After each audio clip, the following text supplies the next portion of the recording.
Hey guys, and welcome to my YouTube channel. It has been a while since I had the the time to take on a little project. Most of it was due to kids, family, taking care of them, and I still don't have the luxury of taking on big projects, but I did want to go ahead and just play a little bit and kind of craft around in small projects. That one of them I'm starting now. I've had this Opinel pocket knife for over 2 years now, maybe almost 3 years, and it's an Opinel carbon steel number 8, and I gotta tell you, this blade is just awesome. It's cheap. It's between 10 to it's around $12 for an Opinel carbon steel number 8. You can find a 7, etc. I've started selling these in Israel. I have an Israeli website that sells, survival and bushcraft stuff here in Israel. And I'm amazed how durable and sturdy this pocket knife is, even though it looks kind of, it looks fragile, but it's an awesome knife. And if you can spend those $10-12, you can find them anywhere. This knife will give you a lot of pleasure, really. Just a great tool for everyday chores. So what I was thinking of doing is I wanna sand it down a little bit so I can impregnate it with some beeswax and then give it a deeper color. Kind of customize it the way I want it. Another thing that I want to do is I want to add a lanyard hole right over here, and I want to do it. I don't want to just drill and put a lanyard. I want to put like a nice cord, leather cord that I'll make, and I want to use it. I want to drill this hole. Let me just do that. Sorry. I want to drill this hole, and I want to put in a stainless steel tube. Just a small stainless steel tube. I want to put it inside. All right, epoxy it in, and then maybe just kind of sand it down, make it even narrower here, so I'll have a nice cool place. Sorry, the lanyard will be here, so just kind of sand it down a little bit and have like a really cool customized Opinel knife. So I'm gonna start doing it, and I'll kind of shoot parts of the process. So if you want to see it, stay with me. Bye guys.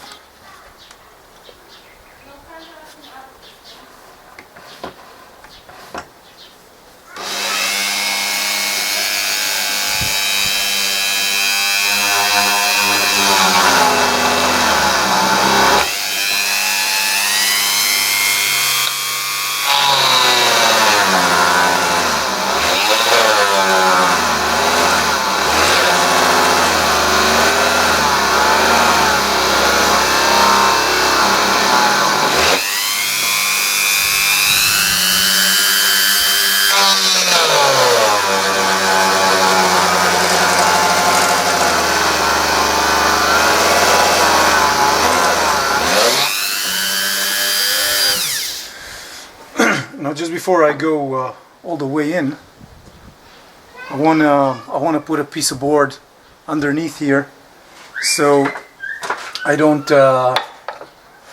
split it coming out.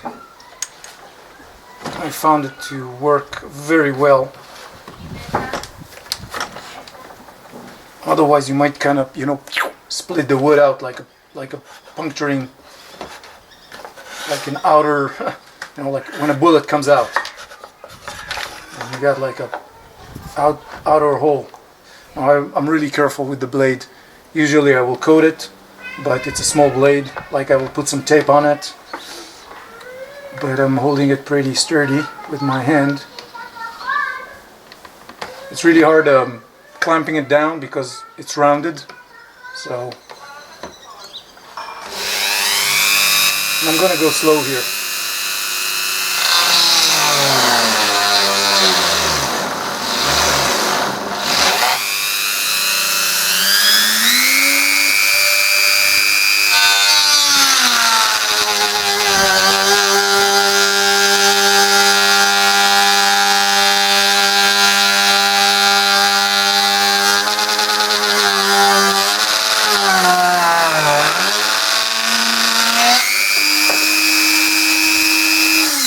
Okay, you see, this really helps preventing from the wood to kind of go all over the place.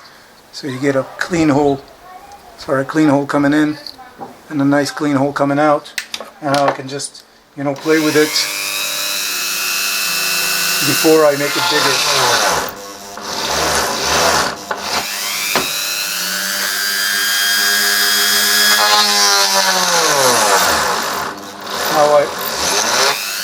I always prefer working on lower speeds and having my drill, kind of slow down a little bit. Indicates me that I'm going too fast. But it's better to go slow and then increase, than to go fast and mess it up. So now I'm going to change drill bits, and I'm going to make the hole even bigger. It's so funny. Like every time I do something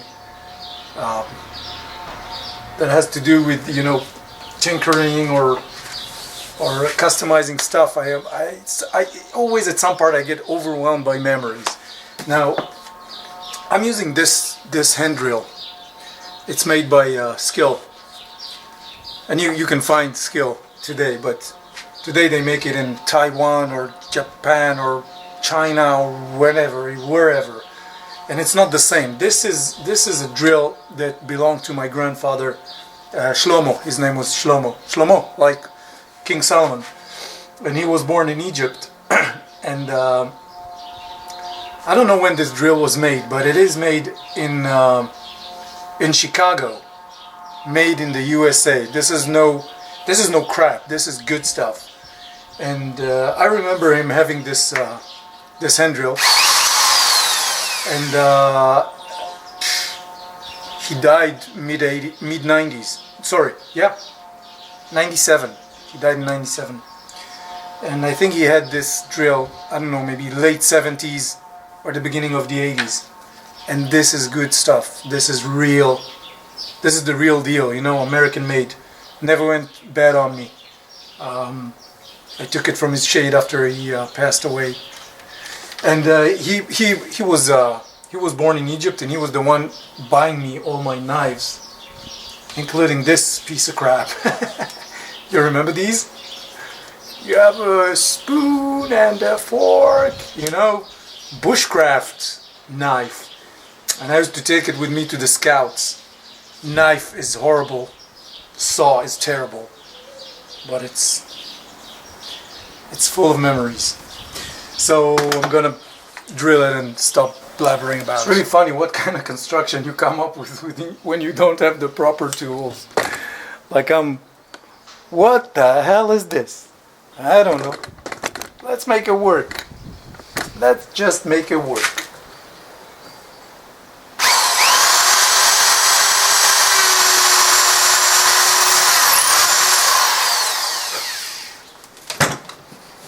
Alright, so this is one hole, and now I'm gonna go bigger. Right, so I got the hole done. Kind of messed it up here. It kind of broke, but it's okay because I'm gonna sand it down, so I don't mind. I want to round the back a bit. So yeah, it's pretty okay, I think. Maybe, yeah, it's cool. So now I'm gonna cut it to shape. I'm gonna leave just a teeny bit coming out so I can round it up nicely. I'm gonna cut it with a Dremel tool. With this little guy. Easy. Real easy. And then I'm gonna get back to you.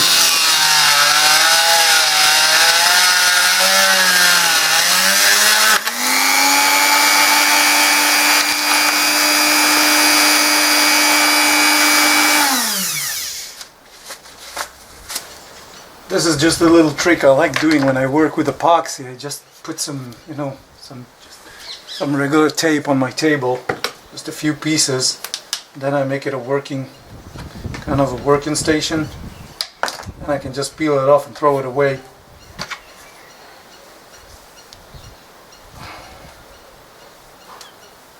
Oops, lost the little cap. Where are you at? Ah, hell, I'll find it later.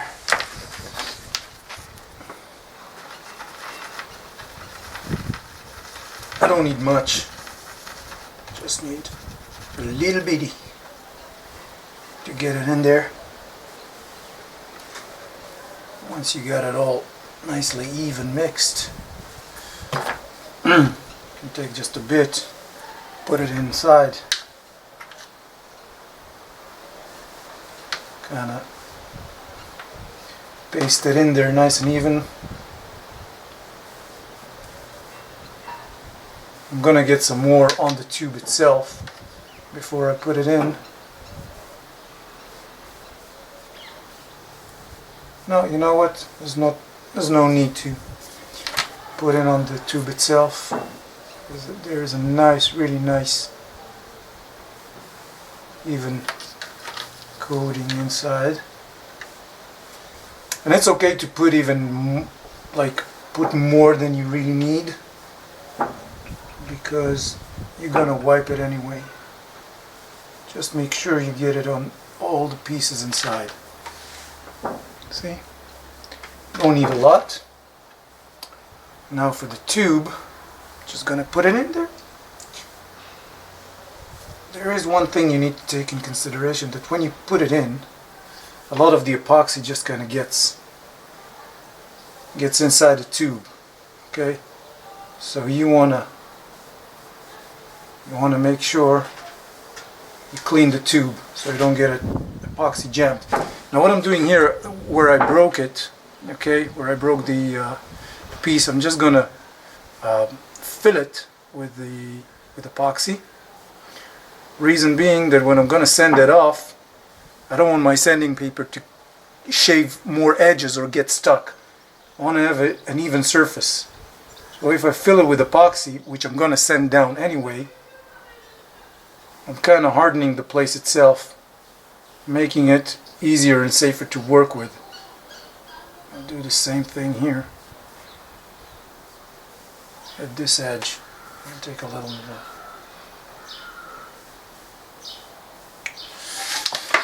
Okay, now I just want to make sure that my hole is not jammed, so I'm just going to take out the epoxy and see when it's all dry. Okay, so it's nice and dry, and I'm just going to use some 400 grit sandpaper, strip of sandpaper, and just kind of really go nicely on it. You see, I'm not putting any force, and you can already see the discoloration. So really nice, really easy going. I don't want to sand it too much. Well, I'm going to sand the back, but I don't want to sand it too much. I'm really not forcing it. I'm going really nice and slow. Plus my table is wiggling. Crappy table. So I'm going to do that, and once I'm done, I'll show you the end of the process. Okay, so I'm done sanding it, and it still has some battles mark from the little mishap I had here. This little crack is something that was here from just aggressive use, so no problem there. And next thing I'm gonna do, wash it a little bit, just kind of get all the dust off it, and put some beeswax on it. I'm gonna warm it up a little bit and put it, and you'll see it on the video. So next. Okay, so here's the deal. I wanted to do it inside the house, but girls are making so much noise, like background noise, that it would just make this video crazy. So what we're gonna do is we're gonna do it outdoor style. What I'm gonna do is I learned this trick from Sugar Creek Forge when we did the build along project in 2012. So what I'm gonna do, I'm just gonna do it out here, and I'm using beeswax for wood. So just a piece of cloth, and here's my my Opinel. I didn't see any reason to make a new patina because I already have a nice patina on it, and it's shaving sharp, so I don't want to mess with it. All I'm gonna do is let's just zoom it in. I'm gonna warm it above the fire, like really above. You don't want to scorch your wood. And then I'm just gonna take, let's put it up here so you can see it, and you'll see it should give it an, I got a pretty light, you see, a light color. Let's see what it's gonna do. It's nice, you know, I'm just playing around. It's nothing.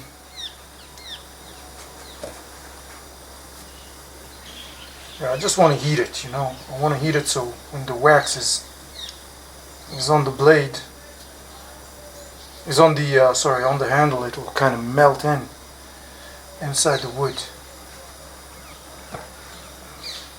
Just take a nice chunky, put it in.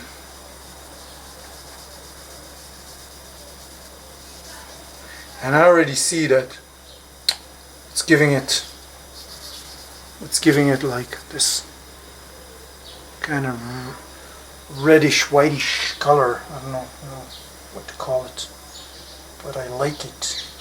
I like it a lot. You can make sure that the wood is warm.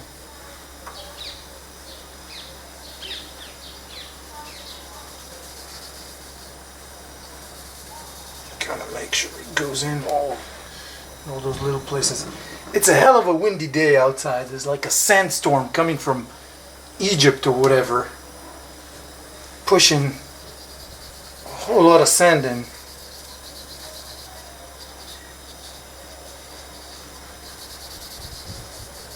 Now once I got it all in,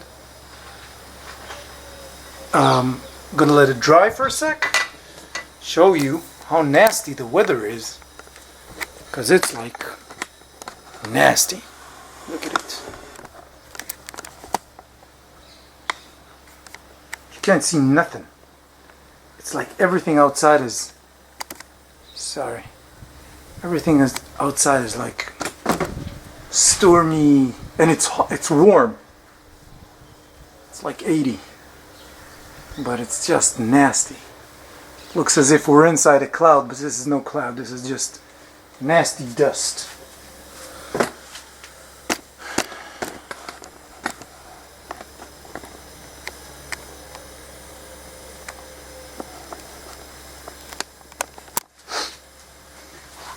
Nasty. See it? Oh, zoom is, come on, zoom it. Zoom, zoom, zoom, zoom. No zoom. Ah, you see how nice it is? Okay, let's carry on. Just give it a teeny bit more. You can do it as many times as you like. The more, the better, because you're just making the wood even more durable and more water repellent.